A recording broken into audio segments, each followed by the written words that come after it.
Very good afternoon to you, ladies and gentlemen. I extend a warm welcome to all participants on behalf of CII. We have organized 71 online sessions so far since its launch in 2009, and about 4,000 members have participated. And we have also seen the feedback from our membership is quite encouraging. Today's webinar will focus on the project management in information technology. Implementing project management across the organization helps create a strategic value chain that gives companies an edge on their competitors, particularly in high-risk sectors and markets. Being able to deliver projects on time and within the budget often determines whether a company will get the next job or whether it is new product that hits the market. 90% of the global senior executives rank project management methods as either critical or somewhat important, so their ability to deliver successful projects and remain competitive according to the Economist Intelligence Unit survey. I have two eminent speakers with me here who will speak on the topic of the project management in information technology. I would like to introduce them and welcome them on your behalf. Mr. Ganesh leads the quality team of Virtusa India as its Associate Director. He is a certified project management professional from PMI USA, certified Scrum Master and certified software quality analysis from QAI USA. He has more than 17 years of experience in project management, software development and consulting. His experience is in the area of manufacturing, automation, finance, financial accounting and ERP. His experience also includes leading a project for localizing Born ERP with 16 countries requirements in one version. He led the CMMI Level 5 initiative within SSA Global India, which is probably the first of its kind in the extended enterprise product development and solution provider space. He is a member of the Champion Advisory Committee (CAC) of PMI India. He is also a core group member of Hyderabad SPIN. He is also a member of the NASSCOM Quality Council Hyderabad. He has delivered a seminar on earned value-based project management in Gyan Lahiri Asia Pacific Conference and also delivered several webinars on project management.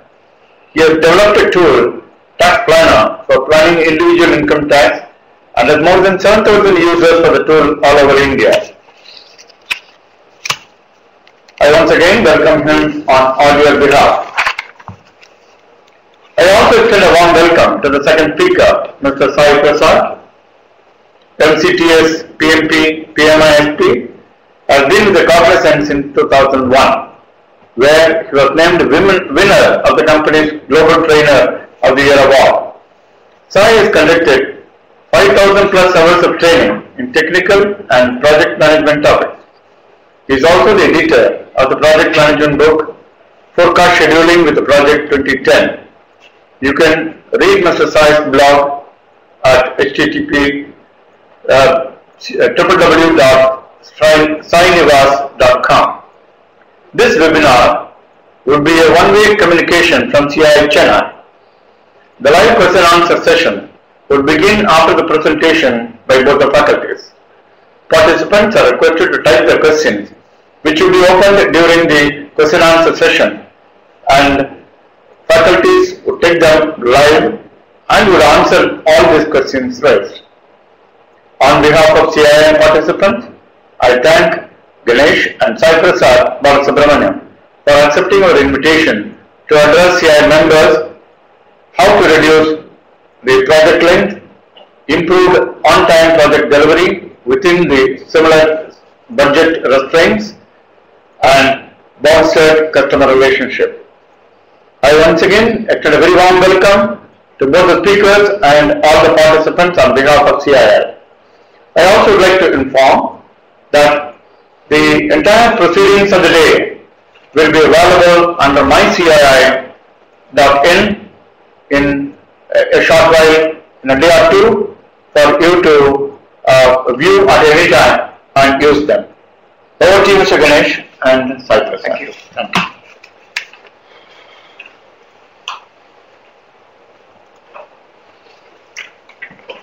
Thank you, Captain Mohandas, for giving an opportunity for this. Good afternoon, everyone. So this session will go until 4:10 to 4:15, and You can use the keyboard for proceeding. this will go up to 4:10 to 4:15, and then 15 minutes will be a Q&A from 4:15 to 4:30, and 4:30 we conclude the session. If you take project management, in general, people, as Captain Mohandas said, 90% of the executives feel that project management is very critical. However, lot of times we practice the project management for the sake of practicing. So in our session, especially, we want to focus upon how we can deliver value to a customer by adopting a very simple project management principles. So while discussing, we also discuss what are the pitfalls in each and every area, how people just like that practice it, and while practicing they don't see the intent of the practice, and in turn when you don't see the intent you won't get the benefit. I generally use an example when you are driving a two-wheeler. Wearing a helmet is a mandatory requirement, but we wear the helmet for the purpose of a police who is standing in the corner, and the helmet will be on the petrol tank, and once we see the police we wear the helmet. So we adopt the practice, but the intent is lost. That means we wear the helmet, we forget to tie the strap, and when you forget to tie the strap, the purpose of element of helmet is lost. If you meet with an accident, the helmet will reach somewhere out before your head reaches down. So the purpose, the intent is lost. So in our discussion, in the same way, we will discuss some of the practices, simple practices for project management body of knowledge, PMI, advocates, and when we practice those things, how we should ensure the intent is met. So we'll start with the first important element of the practice. So if you look at the agenda, we talk about some of these practices, as well as my friend Sai will take over and he will talk about the practical aspects of how to use these tools to get the maximum benefit. As most of you might have used the Microsoft products or any tools for scheduling, we tend to do some simple mistakes, and because of those mistakes we don't get the right result. So Sai is very expert in the Microsoft tools, scheduling tools especially. He is a certified person. So he will talk the practical aspects. So I would like to again re-emphasize, our discussion will be on a practical aspects of practicing project management, and it is not theoretical aspect. This I would like to re-emphasize on this. And if you have any questions during fag end on the practical aspects, please throw whatever is possible. I would like to come back and then answer to you. So the first topic what we will discuss is a project objective. In general, if you take any projects, we just start the project The project is started and somebody will do the planning aspect, and then the project manager will go and engage the people, plan the project, start executing the project. So how much importance we are giving to develop the objectives? How an objective should be? These are the points we will discuss here.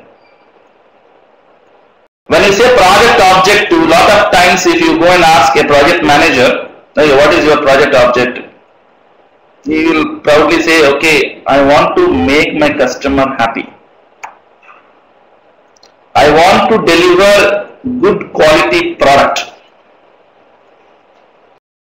So if you go and ask him again the next question, what is good means, he has his own definition of what is good. Good means, okay, one or two critical defects and then few defects can go on, then I feel like it's a good for me. You go and ask his team member, the manager is saying that project has to be good quality, what is your opinion of good means? So the team member has his own perspective, saying that fine, I developed the code and while compiling it doesn't throw any error, and while testing there are some few errors coming up. Few means you don't know how many are there. And if you go and ask customer, he will come back with a different perspective. So the definition of project objective, lot of times you go back to your project and see the project objectives in your project, most of the times is more of emotional statements that we will deliver good quality, excellent customer satisfaction. So we don't have a common understanding what is good means. How do you measure? So the point we would like to bring here is, let us look at this, a table, right? Try to see practice in this table. You have an objective, you have a measure, and you have a goal. Why should I do like this? A project, when you do a project, the expectation is a measurable outcome. And you as a project manager, you don't know what is a measurable outcome is expected. How we can drive the project? Let's question ourselves. So when we question this point, we don't develop the project objective in an emotional way.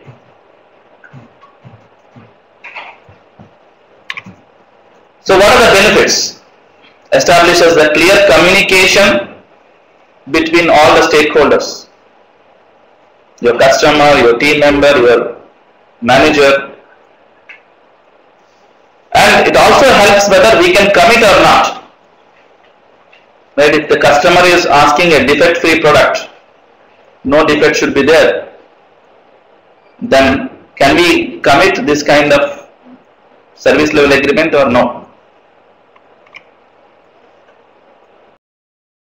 So what kind of challenges we face to do this?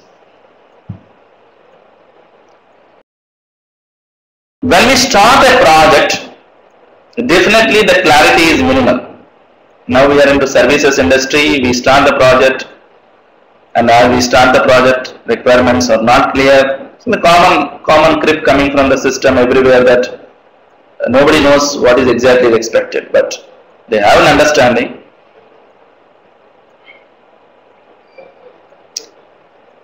And lot of times we confuse with the measure and a goal. Right? If you look at measure and a goal, the measure is nothing but I would like to measure my customer satisfaction. An example I share it here.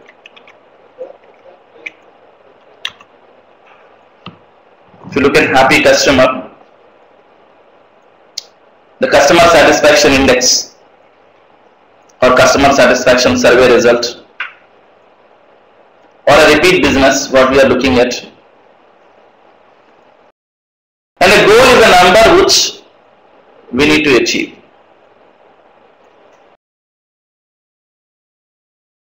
So some of the tips to achieve this is, we appreciate the challenge that during the project starts, the clarity is minimal. So as we progress, we need to elaborate, get the things done, revisit, revalidate and improve it.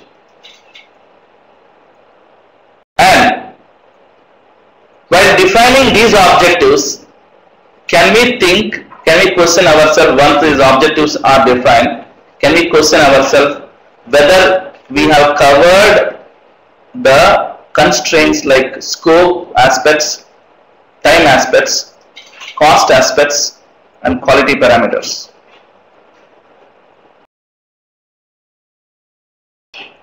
So how these objectives can come? Will they come just like that?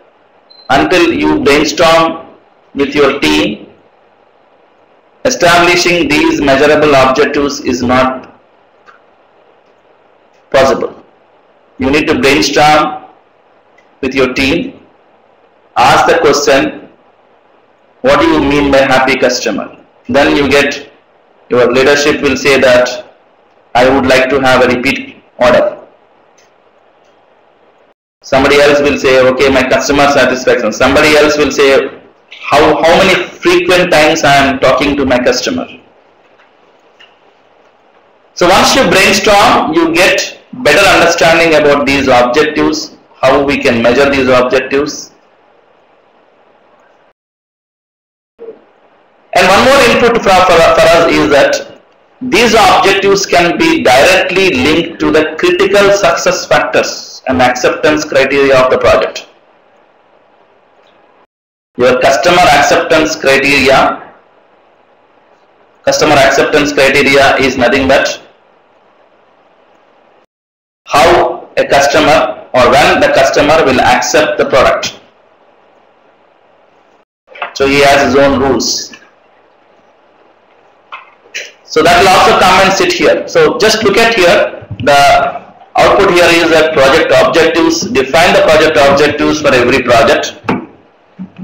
And when you define the project objective, ensure the project objectives are measurable and they have a goal in place. And while doing this, definitely we will face a lot of challenges, and those challenges can overcome those challenges with the help of brainstorming within the team and looking at aspects like whether we cover scope, time, cost, quality aspects. And if you do this exercise on a continuous way in a project, the clarity on project objectives will evolve and people start looking at the project as a one entity, and what outcomes are expected is known to every stakeholder. I will take up another topic called out of scope.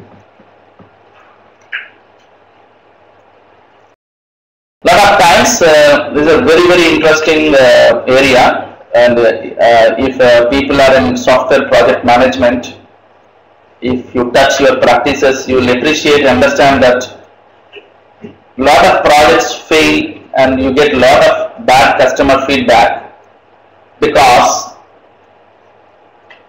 we don't care about the out of scope elements during start of the project. Right, organizations are very intelligent, they put lot of efforts in developing templates with the help of past experience, and template or your project presentation asks you a slide will be explicitly there on out of scope. But as a project manager, we are very intelligent and we specify there that I've seen a lot of project managers specifying all the things which are specified, not specified in scope is out of scope, one statement. For specifying that one scope, one statement, we don't need a separate slide or we don't need a separate section. So when they are keeping a section, it is important that we think, we debate. There are n number of examples, practical examples.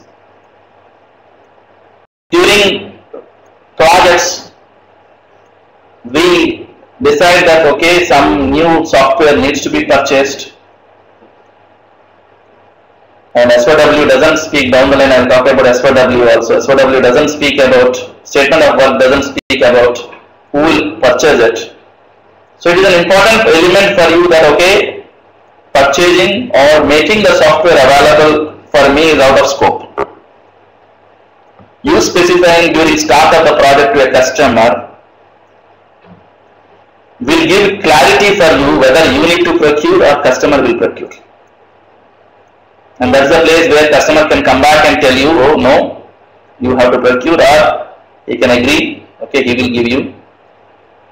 So the early warnings, early corrections, as we understand from project management body of knowledge and project management principles, early corrections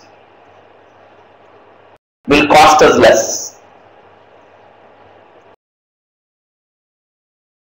Like another example we can discuss. N number of examples are there. Performance requirement. We are developing a web-enabled project, and we don't bother about performance requirements. When we don't specify that anywhere, neither we consider into the project objectives nor into the scope. And during fag end, when you put it into the customer place, and the performance is very pathetic and customer complains you. And during that time you will say, oh, performance is not my scope, my scope is only to develop the product. Can we say like that and get away? Just question yourself. Or do we put explicitly during start of the project, performance or performance related things I don't mind, you need to take care of that separately, or do I need to cover that during start of the project? So out of scope plays a very critical role for any project. And communication, I discussed already. Create intelligence to the customer is another interesting, right? A lot of times a customer is not paying for any licenses. Do I, or performance testing or performance requirement, do I create intelligence to customer by asking a question, do you do or do I have to do? You ask the question, so you may say, okay, you have to do, right? Then am I creating intelligence and taking cost problem to my project? You can take a call whether you educate the customer or your competitor will come and educate the customer.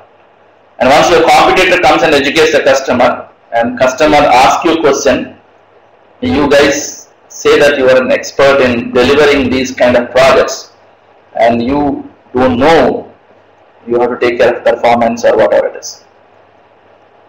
So whether you give an opportunity for a customer to say like that, or we work early during the project life cycle by thinking what is in scope and what is out scope, than simply writing a statement saying that all the things what we specified in scope, which are not specified in scope, is out of scope.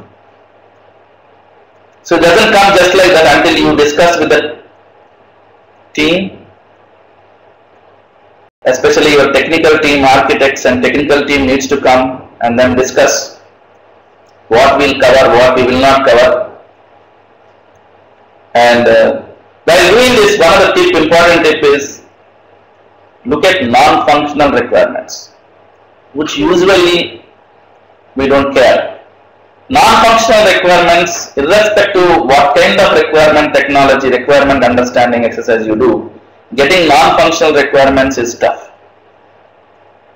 So with the past experience, can we focus upon whether these non-functional requirements like scalability, performance, security are in the scope of the project or somebody else is owing it?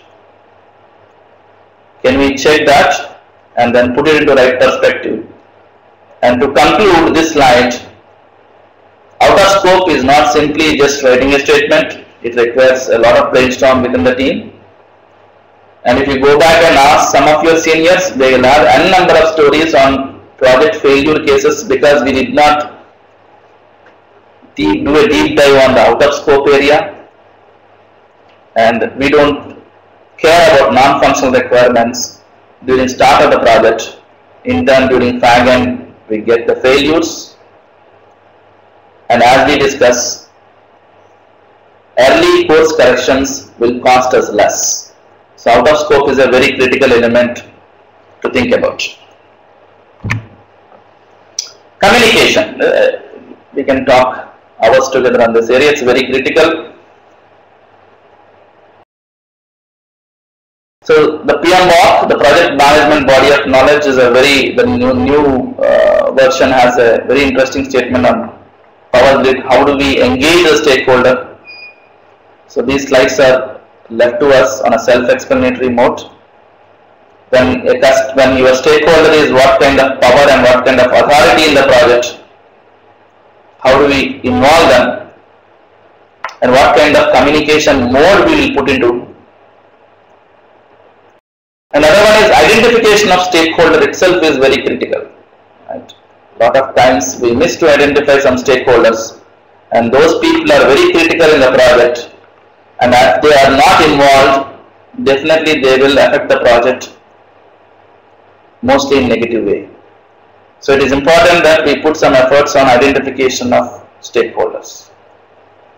So the organization structures of your customer, organization structure of your organization will help you to understand what kind of stakeholders are there and what is their influence, and then how we can involve, we can understand with the second picture on understanding the power grid.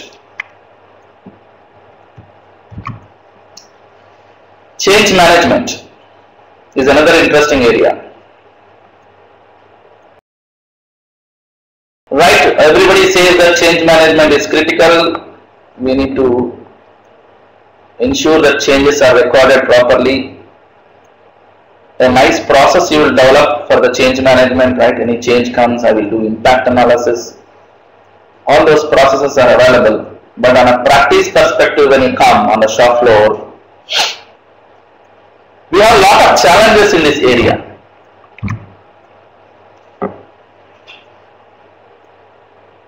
Most of the times, we can't say what is changed, what is not changed, because the requirements are not frozen. And we are in a fast mode where we develop requirements, while half the way development of requirements, design already started. Half the way design, we already started your coding. Okay, this is one life cycle. There is another new life cycle which is now evolving, is agile life cycle. They come and say that agile we practice to ensure that changes are not there. It's not that changes are not there. Changes up to some point of time is allowed. After that, it has to be allowed in a systematic way. Even agile tells us, if we have an iteration,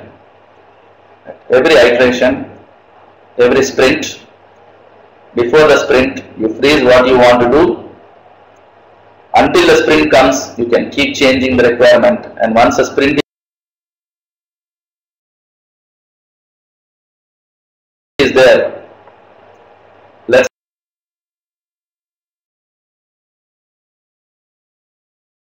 put into the place, and then if anything overflowing, push it to the next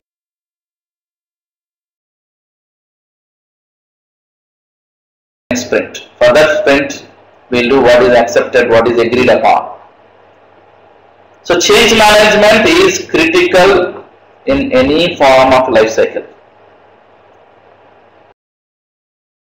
So my question is to all of us to think about is, requirements are not frozen. So what is the change? Design is not frozen. What is the change?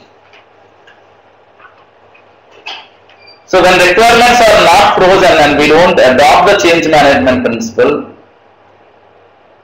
what is the problem we will face? Let us think about that first. If we don't have a change management approach or process, everything will be confusing. One version of requirements, your design is developed in another version, people working on code is another version, finally we deliver some other thing, and there is no linkage between what is customer, all these versions, or what is customer asked and what we deliver. Can we put some effort on adopting the right configuration management practices? And especially the baselining. Baselining is a technique, very important technique. A baselining doesn't tell that we need to baseline only once. You can baseline n number of times. However, once the baseline, if you want to do modification, it has to go through a certain process approach. Why certain process? To control the changes.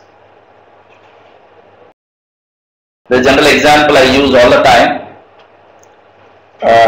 Change management is very critical for us to practice to bring the discipline in elaborating the requirements.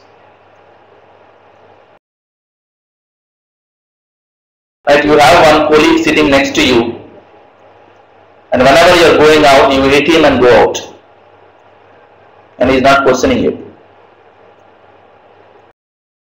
Every time it is keep on happening, and other colleagues, they see this.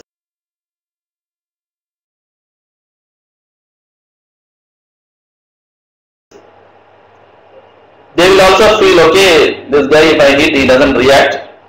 My hands are itching, so let me also hit and go. Think a scenario where when you hit him first time, he asks a question, where did you hit me? The same applicable in change management. If you don't put in a process, a mechanism, the customer or the requirement owner will tell today morning, please include this field. Afternoon he will call, change the field, and in the evening he will call, remove the field. You will put all the efforts for including, changing, and finally removing, and the efforts are not nowhere reflected in your code or your end product. But if you put a process, so before he comes back to you, he will think twice, okay, let me first do my own study on whether the field is required or not. Put some efforts and then come back to you. And it's not that we are change resistant, and we cannot tell to the customer or a requirement owner that once frozen, don't tell anything. We can't say that. But we are encouraging a mechanism, a process in such a way that the communication part is taken care, the versioning part is taken care, the baselining part is taken care. So when the requirements are not frozen, that should not be an excuse that I don't follow a change management process. You take some requirements content for your design, the same contents are baselined. What you take for the design is baselined. Follow this mechanism, then you can see the results change. So some more project managers will come and tell me, hey, my customer is not willing to pay money for the changes. So why should I follow a change management? It's a pain actually. I need to maintain the change. You don't accept that is a change. Impact analysis, big template you guys give, and then we develop the template. So these are all the questions which we come across in the practice. So when a customer is not paying today, I don't maintain the changes. Changes keeps coming, and because of the change, you are not able to deliver. Because of the change, you have a low quality in the system. Customer is going to blame you immediately. Yes, you are not done what you are expected to do. Do you have any information to go back to the customer? Fine. This time we have done this. Do we have any information to your leadership team who can go and negotiate with your customer Can your leadership team go and negotiate with the customer saying that, hey, you have given me too many changes, too many is an emotional statement. Or if he goes back and says that you have given X percentage of a change. Just think about, if you are there in your leadership position, which one will help you to bargain better or negotiate better? A number or an emotional statement? You can question and then adopt it as appropriate. Right. So he won't pay, fine, he won't pay. But you keep going, every organization has a mechanism to ask the customer satisfaction, which is very critical element to drive all our projects. Before asking your customer satisfaction, can you go back and tell your customer, sir, you have asked me this many number of changes, so we have put this much effort. So we have put some additional effort for you to satisfy you. Can you give us a feedback? Or can you give us the next project? We are given this free for you. Is that the one which will give better benefit for you to negotiate? Or you just keep quiet, say that change management, I don't bother, my customer never pays, and you don't maintain any track record of information so that you are handicapped to negotiate. At the same time, it's not expected you to maintain a big templates for every change. A crisp information in a simple Excel form which will help you to understand what is the kind of change when he is asked. Whether it is accepted as a change or not, also you can maintain. And that will give you much more clarity on your requirement gathering exercise also. Tomorrow when you want to improve your requirements gathering, you can do that.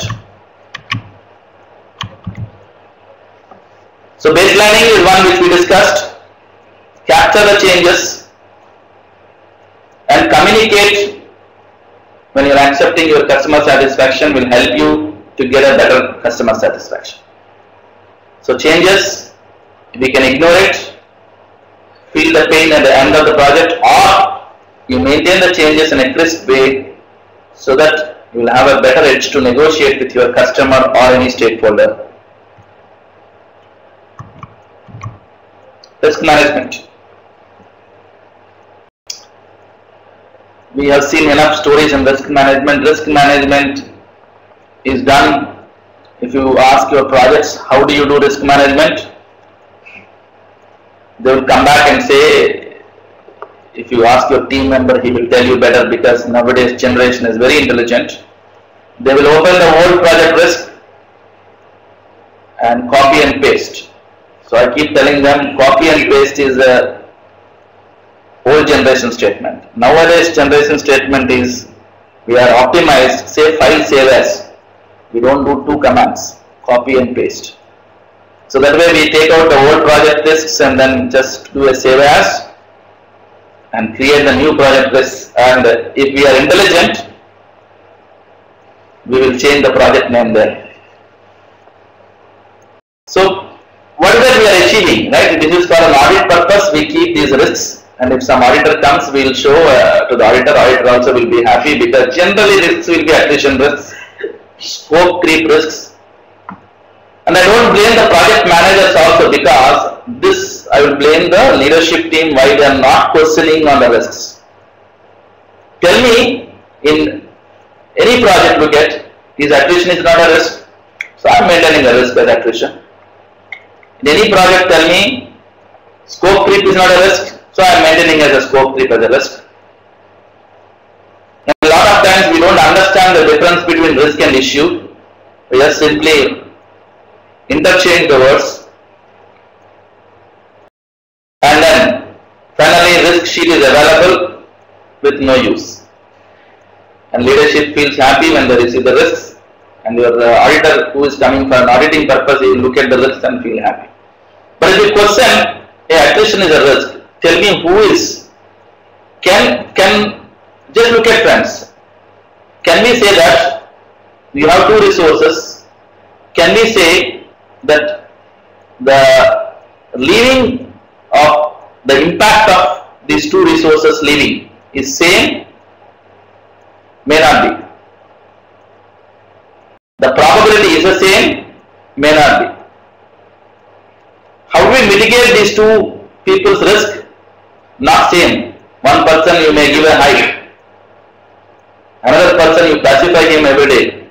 Say good morning every day to him. He'll be happy. Right? So different ways of handling risks. And you just simply write one statement that critical resource leaving or the attrition is a risk. And we just write some statements. So we are just developing a risk management plan for the purpose of an auditing or for the purpose of people, but not for the project management purpose. So my thought process here is elaborate the risks, make the risks elaborate, feel clear, write risks, big risks, make it understandable, right? When you say technology is a risk, what technology we are talking about? Elaborate it so that your leadership can also come and help you out. As a project manager, it is also very critical that how do we involve your leadership team in risk mitigation is this way. You are communicating to your leadership that saying that okay, this is a risk and this is a mitigation, now I need help. So if you write a simple high level statement, technology is a risk, he also don't understand and he cannot also help you and you cannot buy in his agreement. And when the risk mitigation fails, when it turns to be issue, then you will be the alone person to fight it in the project and you will not have any support or peers to really come and help you out. Think about this. This is also a very important stakeholder management exercise. Metrics analysis, we can talk a lot about it and it's very critical. This starts from your project objectives, acceptance plan, all those things. So what is the metric you need to gather? How much depth I need to go? You have to take a call. There is no silver bullet answer that this needs to be done like that. But whatever is agreed upon, monitoring it, communication, and understanding it helps the performance.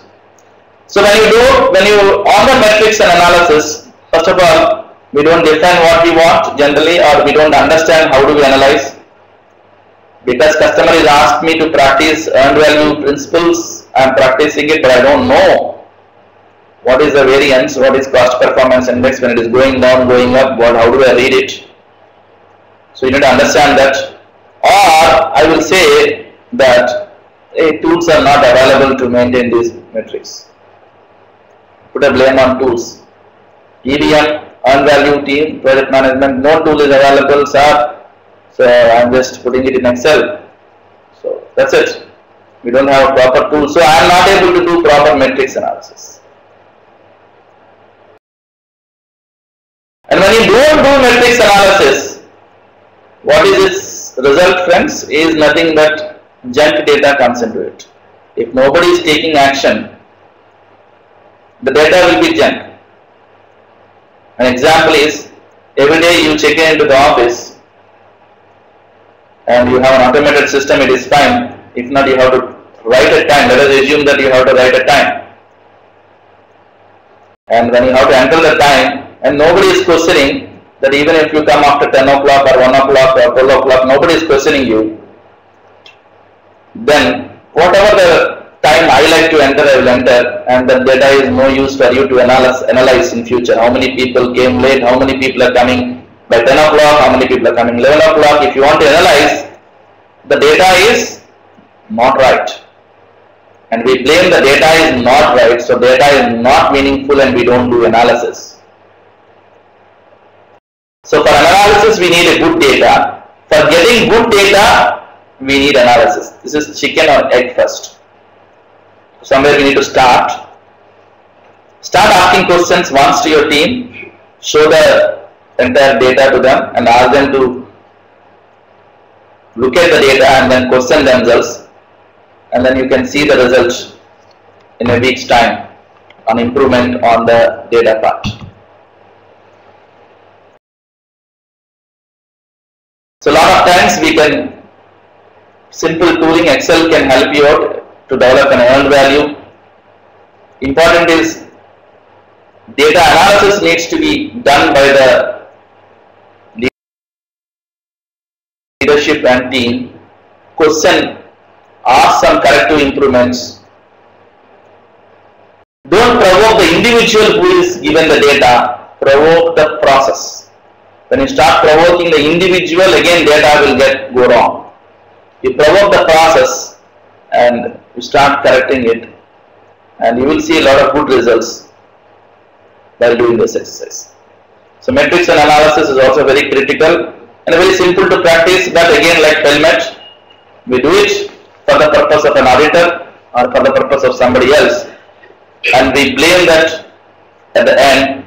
These practices like risk analysis, out of scope, metrics analysis, project objectives doesn't yield me any result, or we blame ourselves, or we go into a shelter saying that, hey, my project doesn't have an opportunity to do all these things, or my project, no clarity is there in my project, so how can I do all these things? For all these things, for all these questions, we discussed different ways to overcome these problems, and I am leaving it here. I am going to schedule from schedule part. My friend Sai will cover this. He is an expert in this area, and then finally we'll come back at 4, 5 or 4:10 as appropriate. We'll come back and answer the questions. Sai.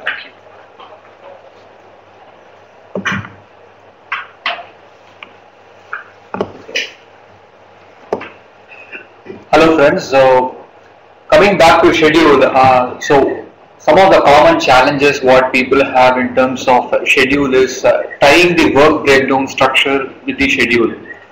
I hope everybody knows work breakdown structure is a decomposition technique where you break down the high level scope into low level scopes. Sometimes it might be because the scope is not finalized, we might not be able to come to the low level deliverables. Another fundamental thing that is missing in terms of schedule is understanding the different sequencing principles. So we know that in terms of the task that needs to be scheduled in a project, there are different types of dependencies like finish to start, start to start, finish to finish, and start to finish. We might not be able to clearly know when to apply these dependencies because this plays a very critical role in making your schedule very, very dynamic. And as Ganesh pointed out, the earned value project management or EVM is not clearly understood by project managers, and they try to use a traditional way of doing project performance by comparing their baseline with current progress. So in terms of the benefits, what you have in terms of maintaining a schedule is communication with stakeholders is especially very, very important. And if you have a very dynamic schedule, you'll be able to have a better control over your project, because your project is going to be, you'll be able to forecast what you are going to do next in the coming months and the coming weeks. So the challenge is what we have found out in terms of scheduling is, schedule used is only for planning purpose. Maybe during execution and during monitoring and control, the schedule is not even used, it is just thrown away. The second challenge is in terms of the tools knowledge. So whether we are using Microsoft Project, which is one of the scheduling tools, or you are using Primavera or any open source projects, it is very, very important that we need to know how to use this tool. And what is also equally important rather than the tool is the level of detailing you have in the plan. So where do you want to stop? Do you want to micromanage things or you want to macro manage? So you want to ideally know the level of detail, and that comes back to the WBS again, how much of deliverables clarity you are having. So I just highlighted around 6 common mistakes what people make in terms of scheduling tools. So I'm just going to run through these 6 steps first. So first is in terms of the work breakdown structure, how it is created in terms of scheduling tools. The second is, certain times we find the plan is prepared from the finish date in mind. Okay, so let's look at what are the challenges we might have with respect to that. The third mistake is we somehow feel whatever scheduling tool you are using, you are trying to see it is more like a spreadsheet. You key in dates just to make sure those tasks start on that date and finish on that date. So that might come to a deadlock situation, so we'll talk about that later. The fourth mistake is in terms of the schedule not optimized for resources. So be it a small project or a big project, you have very limited people, and these people have very scarce skill set. So you need to ensure these resources are optimized in terms of the skills. The fifth mistake is in terms of forecasting. So as Ganesh pointed out, one of the most important steps in terms of change management and scoping is baseline. So sometimes we might try to confuse in terms of schedule what is forecasting and what is a baseline. And the last mistake is, how do you report the progress of your plan or schedule to your different stakeholders like team members, customers and everybody. So let me start with the first mistake, what people make with respect to the schedule. So the images that are shown on your slides moving forward is taken from a tool called Microsoft Project 2010. This is one of the recent tools that has been released by Microsoft, and it is predominantly used by all IT project managers. So the first mistake is that WBS is totally incomplete. So if you take a look at your image, you will be able to find that the project is being broken down into 2 levels, and we have around 3 tasks aligning to those deliverables. Though it might look like a good approach and you are happy about it, the common problem is as a team starts executing these activities, they may not be able to know what should be the end deliverable of this phase or this project, because the deliverables are not clearly shown in your plan. So the solution here is, you can come up with some approaches like, if you are using a tool, you can try to use the outlining structure, or there is another feature called WBS codes, so that you have an identifier for each component in your WBS so that it can be tracked back to your scope statement. And the new thing that has been offered in terms of the tool called Project 2010 is you can do a top-down and bottom-up estimation simultaneously. So let me show you a screenshots of those. So if you look at the transformed schedule, you are able to find on the second column the deliverables are much more better than the first image, because you are able to clearly see there are 2 deliverables, maybe a login and a register, and each of these deliverables are having subtasks attached to it. I think now the team would have a better clear idea on what they are going to deliver at the end of the day. The second is, you need to ensure all these activities and deliverables are having properly outlined. So you can see there is a column, the first column called WBS. You are able to see it's more like a table of contents, 1, 1.1, 1.2. So you will be able to map each of these individual WBS codes back to the scope statement where it originated, so that you know whether you are trying to do what is in scope or out scope of the project. And the last step is in terms of the top-down estimation. You are able to look at your image on your right hand side. Maybe you are able to find a small red color line on one of the cells. Just to give you a background, let's say that your sponsor has or your customer has given you an estimate or constraint saying that the requirement should be completed in 4 days. But the team is not comfortable with that, but so the team have brainstormed and they have come up with the low level deliverables, and they have rolled up an estimate saying this phase can be completed only in 8 days. So the 4 days is ideally more, I can say, is a more optimistic estimate, whereas the team member is more comfortable in delivering 7 days. I hope you guys can see that on your right hand side of the second image, there is a line, a red color line that is drawn below the phase called requirements, that tells you that your bottom up estimate is more than your top down estimate, so you need to do something on it. So coming back to the scheduling, you can try to use a variety of options here like schedule compression, or you can look at moving these some of these deliverables to the remaining phases, or you can even negotiate with the customer on a better time so that you can try to deliver this. So with respect to the WBS, if you look at Project 2010, there are a few options where you can define on each level. So if you look at this diagram, we have 3 levels, level 1, level 2, level 3. So if you look at the dialog box to your right hand side, you can try to configure what should each level have. Should it be a serial number, should it be having alphanumeric, or should it be having characters? So this would be, you will be able to have a clear picture about what are you going to deliver in this project. So this is the mistake 1 which I talked about. In terms of the mistake 2, ideally every project, be it IT or non-IT, the customer more comes with a finish in mind, right? He wants to complete this project as quickly as possible and he will have a deadline associated with it. So if you look at this diagram, to your right hand side you are able to find all my tasks is scheduled from the finish date.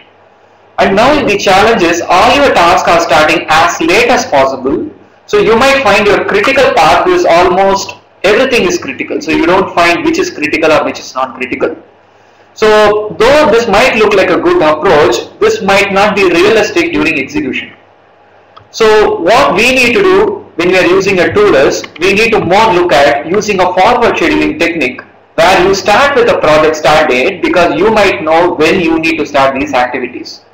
And if you look at the second diagram to your right hand side, you will be able to find there are 2 parts in your network. The first one is red whereas the second one is not, because you see it's blue color. So there is some amount of slack that is calculated for it.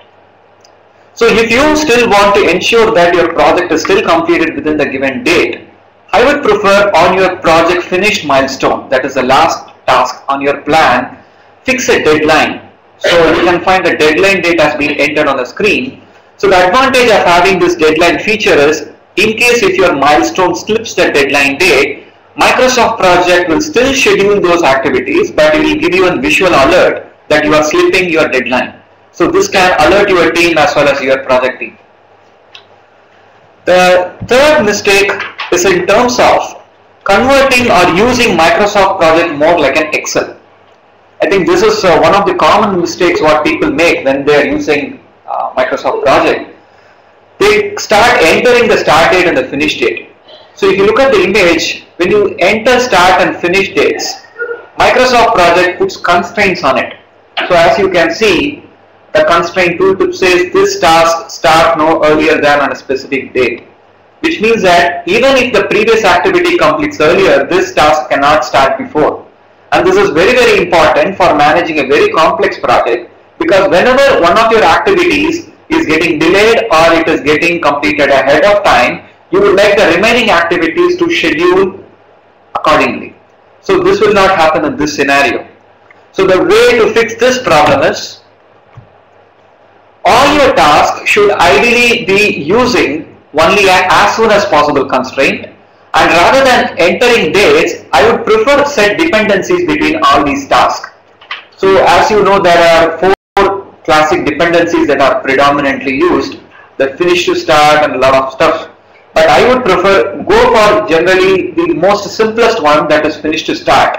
Okay. And if you are using any other type of dependency like start to start or finish to finish, I would prefer document why you have gone for that dependency. It's somewhere in the notes or the comment section of your plan, so that when you revisit this schedule for a new change, you might be able to know or understand what the impact is going to be.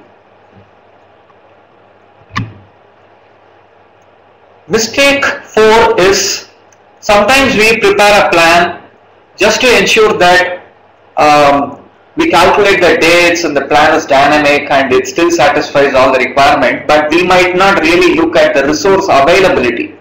It's only during execution some of the projects teams find one resource is overloaded, maybe the others are not equally loaded. I think this is not a problem with execution, this is more a problem with planning. So you are not supposed to ideally do assignments to the individual task by selecting the resource names from the drop down the way you are seeing on the screen. So if you are using a tool, a scheduling tool, there are features available for it so that you can assign the resource based on their availability. So if you look at the solution what I am proposing here, there is a new view or a component added in project 210 called a team planner. So you can see to the bottom leftmost corner, you can find there is one resource in red color and is assigned to 2 tasks on the same dates, and ideally is overloaded. So if you want to push this task to the remaining or the next available resource, or you want to push an unassigned task on another resource, you just need to drag and drop the task to that particular open space, and accordingly your plan will be more dynamic. So ideally I would request each one of you guys, if you are using any scheduling tool, make sure that the resource leveling or the resource optimization is always done, and it should ideally be a continuous process rather than restricting it to only the code planning. The mistake 5 is we prepare a decent plan, we share it to the customer, and the customer gives you some changes and you incorporate it, and then we forget it. And I think that's where the problem starts. I think we need to ideally baseline it, or we need to take a photograph or something like that, so that we know what is approved by your customer. Sometimes this does not even happen. I was so surprised to see most of the project managers, though they know the definition of baseline, they just open the plan and show this is what the customer approved. But this is totally different from what they sent it to the customer. So generally when you are using any scheduling tool, there are 3 different areas where your plan is going to be maintained. So the data what you are currently seeing on your screen is generally called as a baseline data, but this is not. The data what you are currently seeing on the screen is more your current plan, right? So this is something that is going to change every day as and when your team provides your progress. So the solution to this is, you ideally need to know what are the different areas in Microsoft Project where data is stored. So if you look at Microsoft Project, there are ideally 2 places where data is stored. One space is called as a baseline table, another space is called as an entry table. So the image what you are seeing to your top is ideally what you call as an entry table, which is only for your current planning purpose. Whereas if you look at your baseline table, that is the one that is ideally being approved by your customer. So when you pull the status of your project from a scheduling tool, it will try to compare your entry table with your baseline table and report the status of your project accordingly. Okay, so this is something which you guys need to look at. So was there an issue there? So I'm not able to view the table. Okay, the table what I'm looking at is there are 2 images on the screen. I hope you can see that. So the one that is on the top is what we call as the entry table, and the one that is on the bottom is what we call as the baseline table.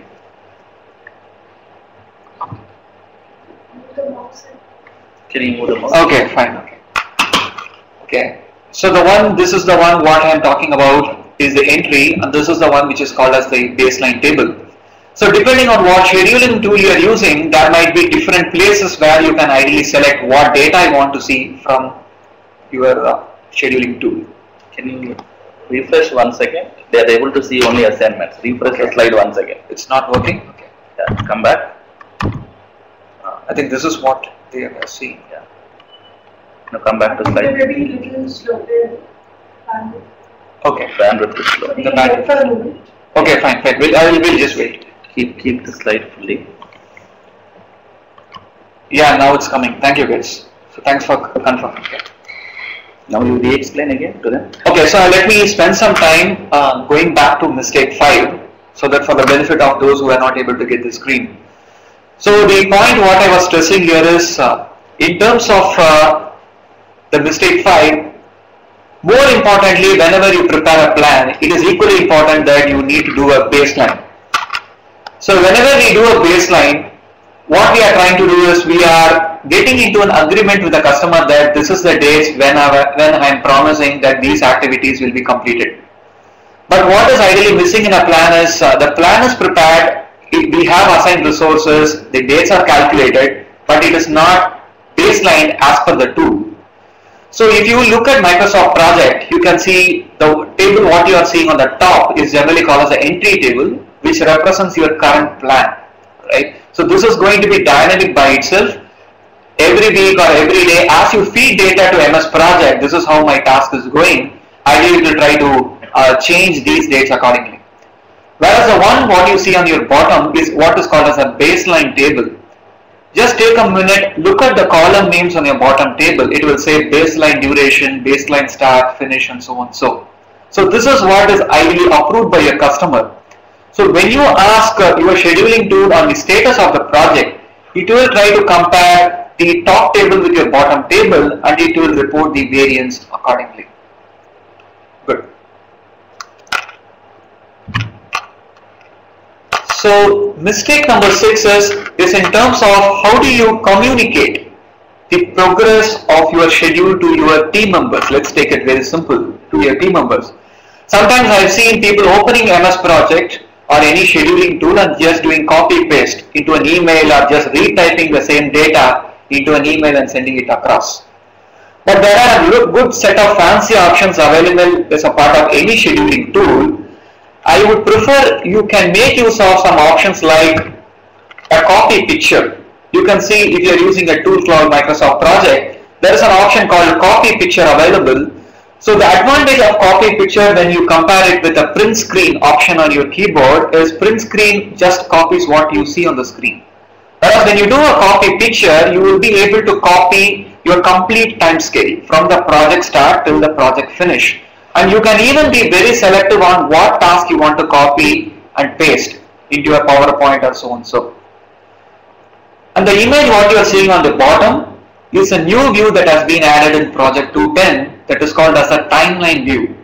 So you can selectively add your task what you want to share to your team or to your customers, and you can highlight, you can give different colors to it.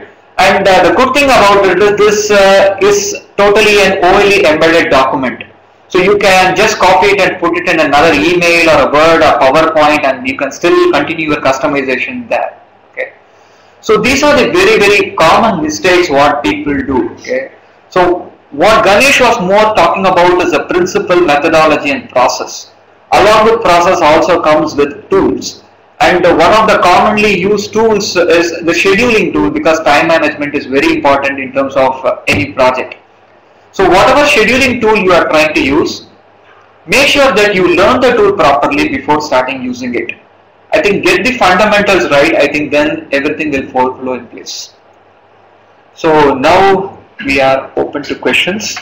So if you have any questions, please use the Q&A tab and just ask those questions, please. Thank you.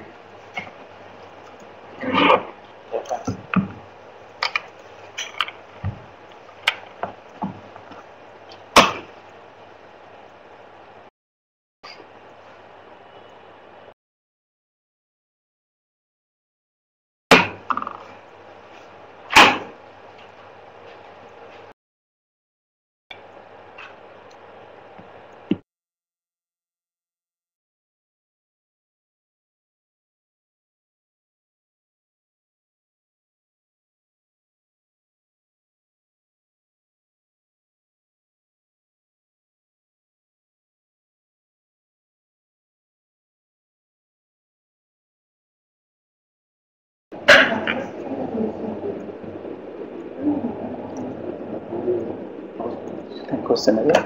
What are the items to consider while developing WBS? Yeah, again read that. So what are the items to be considered while developing WBS? This is a very interesting question. There are, in addition to this question, I will also touch when do you stop your elaboration of WBS or decomposition of WBS.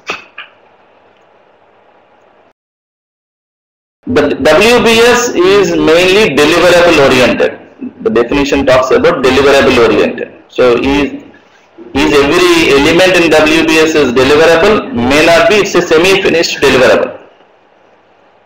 So when the elements what you consider for WBS is all the deliverables which is going out of your program or project. So where do I stop the elaboration of WBS? Okay, I have one deliverable. Example is I need to deliver a code X. The code X will have a deliverable with the design, a deliverable with the requirement. So requirement 1 is a deliverable translating as a code. So it has incrementary deliverables like design, a developed code, a reviewed code, a tested code. So how do I decompose and where do I stop the decomposition? So the decomposition rules are very simple. The decomposition stops where as a project manager you want to control. For example, you have a control if a task is more than 40 hours, if a task is more than 20 hours. So there is no silver bullet that okay, all the tasks should be less than 8 hours. There are some experts say that it should be less than 40 hours. The reason is the deliverable can be tracked within the week and it will be reported into the earned value system, that it is the progress is reported so that you can see a progress in the EVM. That is what the intention. However, when you stop where you want to stop, you can stop the elaboration when you get a comfort that where you want to control, where you can assign. So your question of what are the elements for a WBS is all your deliverables which are going out of your program or project will come into the WBS line items. So deliverables need not be the end products, it can be a semi-finished deliverables. You want to add something? Yeah, I would like to add a couple of points in terms of WBS. Ideally, when you are creating a WBS, more look at the scope in mind. Don't look at timelines, don't look at resources. Mainly focus on three fundamental rules. Follow this rule called 100% rule. Maybe ideally as you decompose each high level chunk into small level chunks, make sure that the child directly maps to its parent. The second fundamental rule is make sure your deliverables are unique by itself, and as and when possible have a WBS dictionary, because that should clearly say what should be the acceptance criteria of each of those deliverables. The third criteria would be, as Ganesh pointed out, focus on the outcomes first rather than the action part of it. Thank you. Are the project management activities, can you please read out? Are the project management activities an item of WBS? Yes. The project management activities are also will be the items of WBS. Is there any deliverable coming from the project management activities? If you question yourself, yes. One deliverable is your project plan. Another deliverable is your project meeting minutes. Another deliverable will be your project progress reports. So all these elements are also part of your WBS.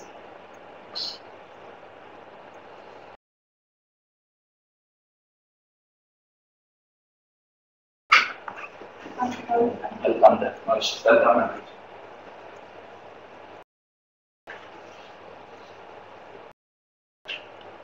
On the customer delight, is it only our deliverables alone comes into picture, or maybe we can include the client stakeholders and the end user satisfaction, other things inside?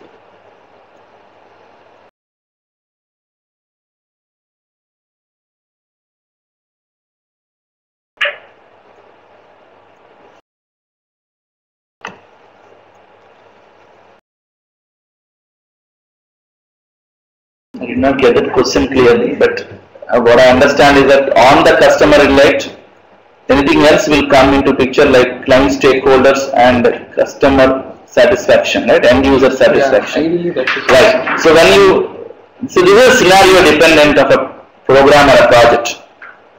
Is your customer an end user? If yes, then the customer delight is nothing but it is also includes your end user delight. If the answer is no, then it is important that the product what you make, is it the end user is happy or not. So it is important to look at the end user as a separate element. If I understand your question like that, if the product customer and the end user is same, then the customer delight is enough. If they are different, then it is good to capture the end user feedback, the customer delight.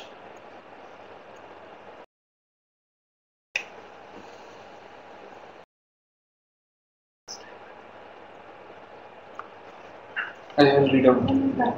How to use earned value technique in the MPP plan? That's a big exercise. we can have another webinar on usage of earned value technique. Actually, if you want to take it quickly, you can take it up. But that is a big exercise. Yeah, that is a big exercise. We can so the earned value technique is one of the wonderful techniques for project progress reporting. We can think of having another webinar on earned value technique and how to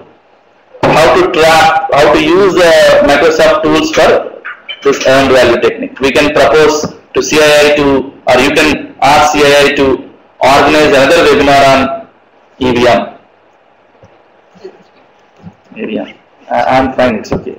What is the last question? In case of Agile, iteration based framework and the project nature is a maintenance project. When the long term goal is not clear, how to deal with project objectives? Right. So project objectives, when the long term goal is not clear, do we have a clarity on some of the sprints? When things are not clear, we can better put those things explicitly to the customer. Okay, these things we are yet to get the clarity, but we have a clarity on next 2 or 3 sprints. So that should be understood for all of us. If that is not understood, then there is a basic issue with the way how we do the project, and customer should also understand that. So focus upon the clarity or the objective of the next few sprints when things are not clear.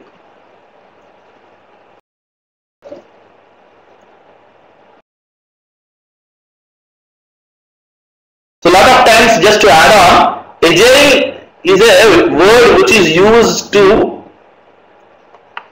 avoid the disciplined approach of project management. In general, people use that. But if you go through or if you understand the Agile principles clearly supports the disciplined approach. Agile principles facilitate the change, no doubt. The facilitation of change will happen with the help of a structured approach. Before the sprint, have a clarity, and after the sprint, have a clarity. Within the sprint, do what we wanted to do. So that is what Agile principle tells us. But we execute Agile in the way how we want to do it, or the customer asks us to execute the Agile in the way how they want to do it. So if you look at Agile principle and if you touch an Agile expert, he will tell very clearly it is also a structured approach, but facilitates the change to some level.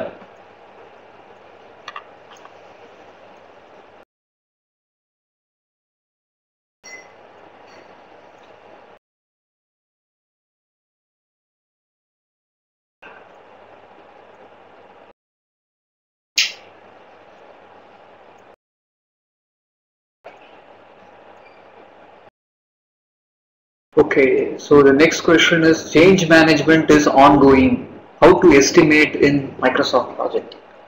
Right. Change management is ongoing. That is a well appreciated statement, no doubt. How to estimate in the MPP, right? Let us discuss a point, right? We got a change. Change requires some effort.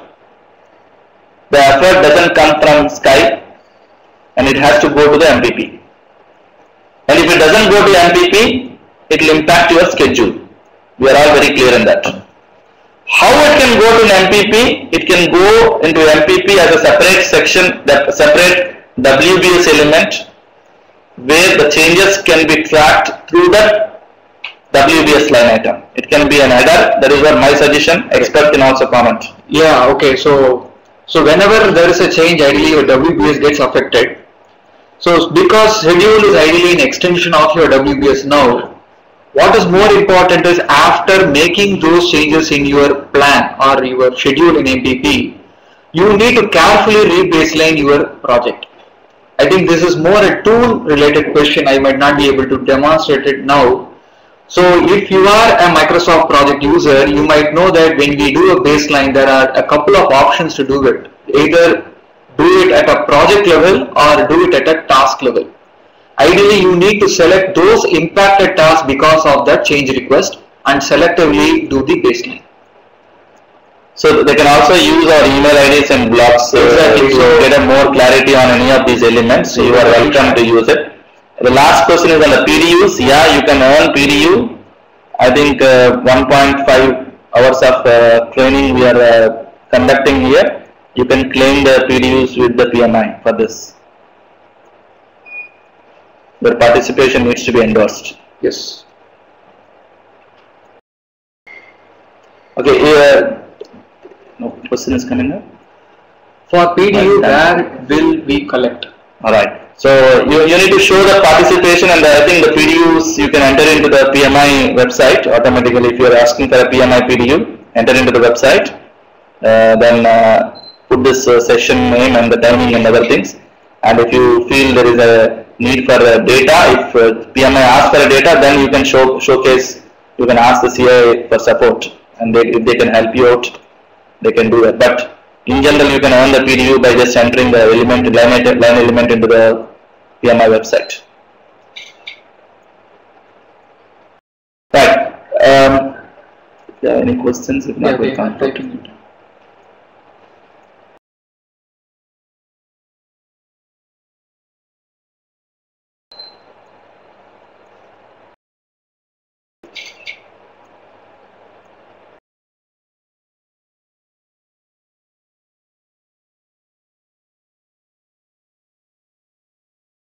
Thank you for your great session. Right. So, just to give some thoughts about whatever we discuss here is a practical aspect of practicing the project management principles.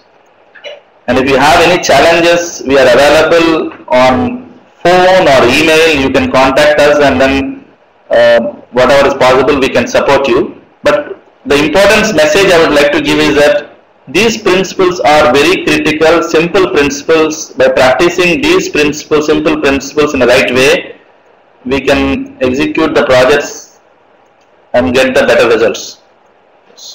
And people who don't have a complete understanding about the project management body of knowledge, I advise them to go through the PMBOK workshops from the PMI, and it is a complete body of knowledge workshops. When you are attending those workshops, look at the practical aspects, ask the questions in the practical aspects, and the practical aspects are, everything is there in PMBOK. So look at the practical aspects and then start practicing it. I think we had one more question there. How many PDUs can we claim? So it is 1.5. Yeah, you can claim one PDU actually. It's a 1 hour session, one PDU you can claim. And what is the category they need to select? I need to check. They can communicate to me. I'll check up and tell them. I'll tell them. So they know their email address, right? It's there all there. You can type your email ID. Oh, okay. Yeah. Contact details here.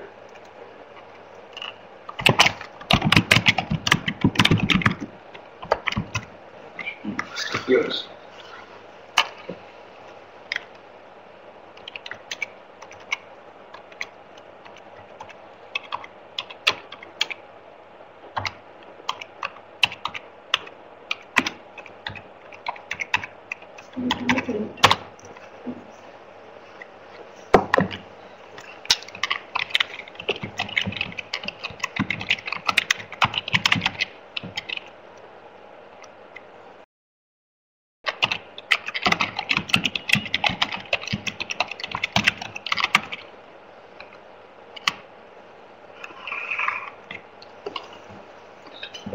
I did not enter the name, right?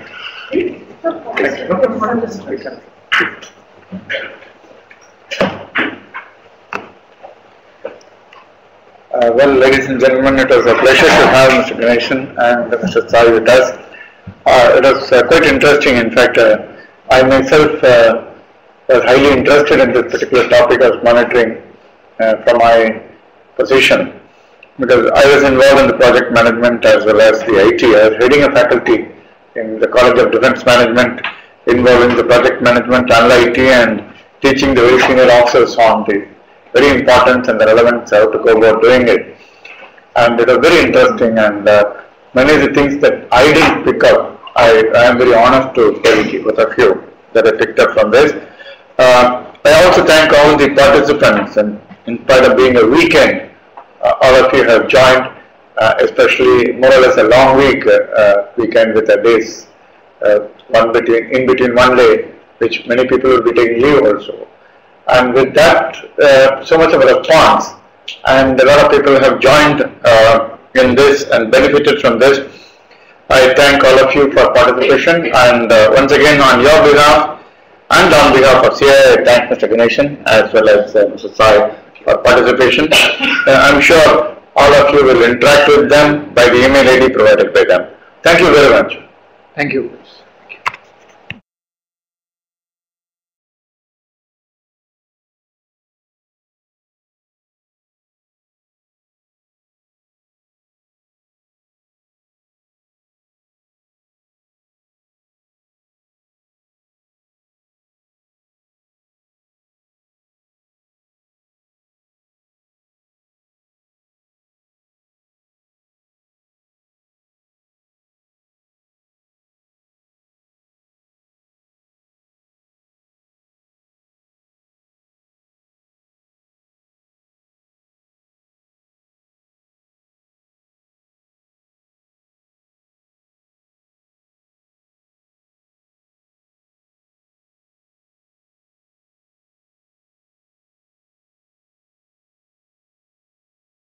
All